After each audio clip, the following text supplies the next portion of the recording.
Let's get to the O in ODK. This was the little speed out that Roma Dunze ran to the sideline for a 12-yard gain. You got DJ Moore here clearing out against man. But I just kind of want to concentrate on, yes, this is an impressive throw that's not easy to make. Phenomenal throw. But one of the things I saw with Caleb, and I think it's popped up a lot in this game, was how just calm and comfortable he looked with his feet in rhythm. And I thought that this was a good example. So, obviously this is an impressive throw, and this is, the point he's letting go of this ball, and he's just going to get it right to the spot he needs to go.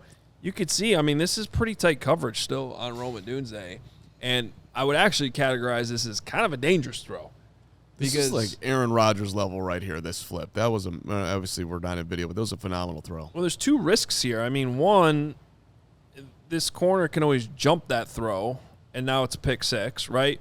Or sometimes you'll see this corner fall off his guy if he's smart enough to recognize where the ball's going, and he could jump it too. So my first glance watching this was, if I was critical of anything of Caleb Williams, I thought he could maybe throw it with a little bit more anticipation. But the more and more I looked at it, I'm like, no. He's waiting to make sure that this corner at the top is running with DJ Moore and it's not going to fall off and intercept it. But so this is the point where it's man coverage. So he's allowed to stare down his receiver a little bit more than if it was against zone. He knows where he's going with the football. And just look at his feet. It's just a good, strong base. As our guy JT O'Sullivan that was on the show earlier would say, all cleats in the ground. Okay? And then when he goes to throw it, the feet are lined up with where he's throwing the ball.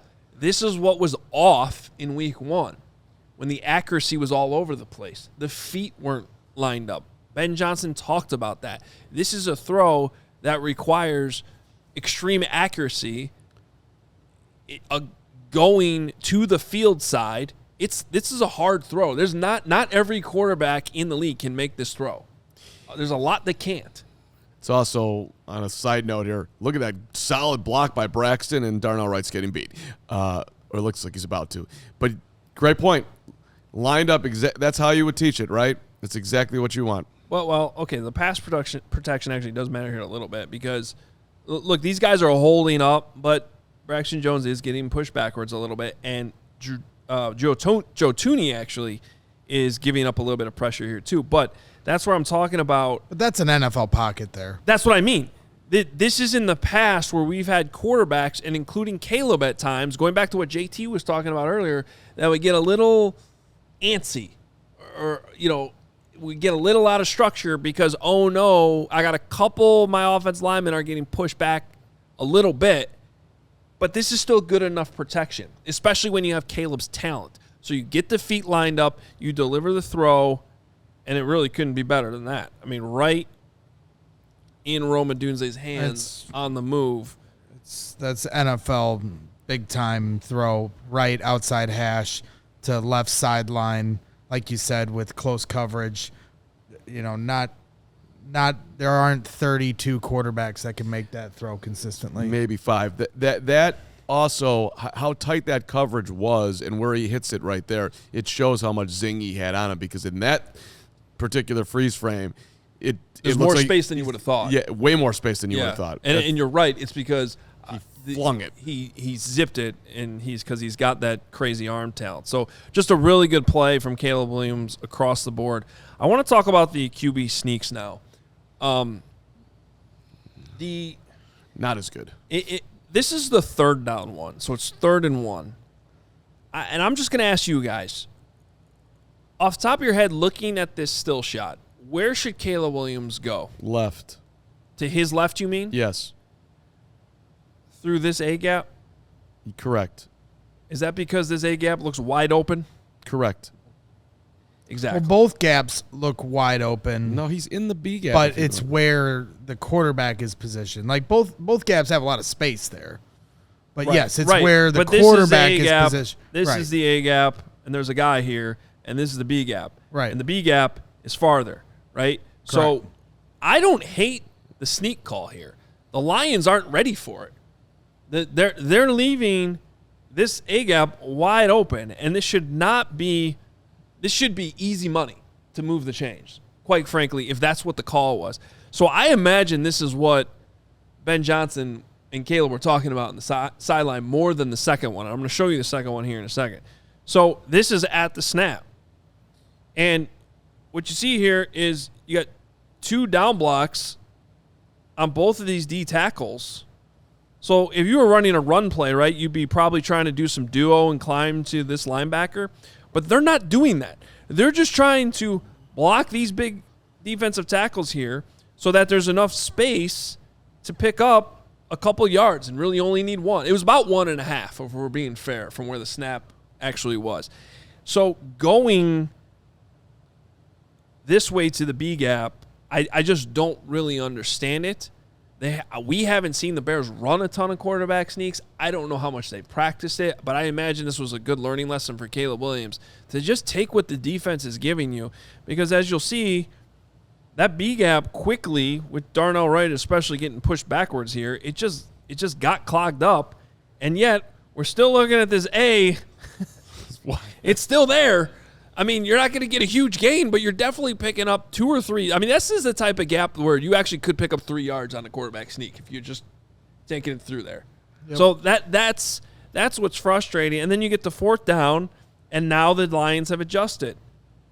This was your A gap. Well, there's a guy there now. This is your A gap. Well, you got this 2-eye technique who's still in this gap. That's still the A gap there. So now the A gaps are plugged. You got your linebackers creeping much more, obviously, closer to the line of scrimmage, filling those gaps as well. Branch is here. Anzalone's here. Campbell's here. I mean, this is now they're looking for the sneak, and all you can do is try to ram it in here. And I actually, again, I think he might have actually gotten it, but there was no camera angle to show it. I get it. Point is, it was wide open on 3rd down. And it would have been great to have. And well, hold on. Let me just pause for 1 second there. To your just last line. Point is, it's wide open on 3rd down. Do you think that they didn't know that he should have had it easily on 3rd down? Because if it was that obvious, we're doing it here. Could it have been that obvious up top in the booth? Hey, man, we should have had it there. Don't run another QB sneak because that ain't our best play. Well, I didn't love – but this probably goes to, again, being on the road. Maybe you don't have 2 plays in the huddle. When I see this look that we're looking at now on 4th down, I don't love the sneak. But 3rd down, I could see why you get greedy with it, though, because 3rd, you're like, damn it, we should have had it, right? You could look at it that way. Yeah, you can look at it that way. But obviously the Lions are smart, and they adjusted. Last thing I just wanted to show you. Never mind the fact that it was 1st and 10. You get you do like an end around sweep to Zacchaeus that makes it 2nd and 1. Then you're in shotgun in 2nd and 1. Then 3rd down, when none guys in the backfield, you don't use them. 4th down, when none guys in the backfield, you don't use them. They had 3 opportunities to get a 1st down there, and there was just, I mean, I agree on 3rd down. They should have gotten the 1st down on the sneak. So it's just about execution. Yeah, one thing I don't like on this play, too, there's no one right behind Caleb to actually push him. Well, and that's another thing. He doesn't like the tushy. Pushy. Okay. He doesn't. But to your point, Steven, I agree. I mean, some type of push here would be nice, and it can be the difference. Also, these linemen got to get lower when they actually snap the ball. Like, low man wins. All right, I just feel like this got lost in the shuffle. It actually has nothing really to do with the Bears. The Bears ran a nice little run play here, sealed this up. DeAndre Swift went for, I think, 20 yards. Did anyone see what was happening here, though? That was an incredible play by Aiden. He literally leaped over Colston Loveland. That was insane. Colston Loveland went in motion this way and then came back to try to make this block on Aiden Hutchinson, who just leapt like 6 feet in the air and went right over him. Off an injury.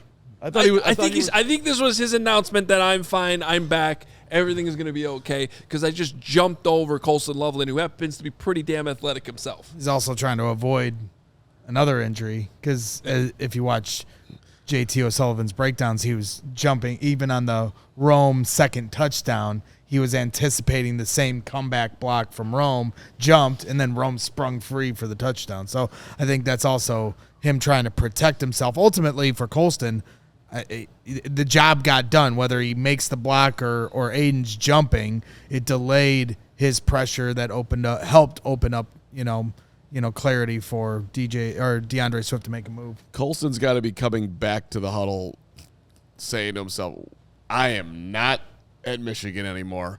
I am not in Ohio. That is some Michigan on Michigan crime right there.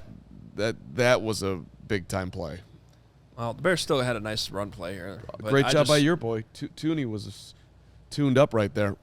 Tooney's a good player. All right, there's your little ODK. That's it? Mostly O for the week. Appreciate it.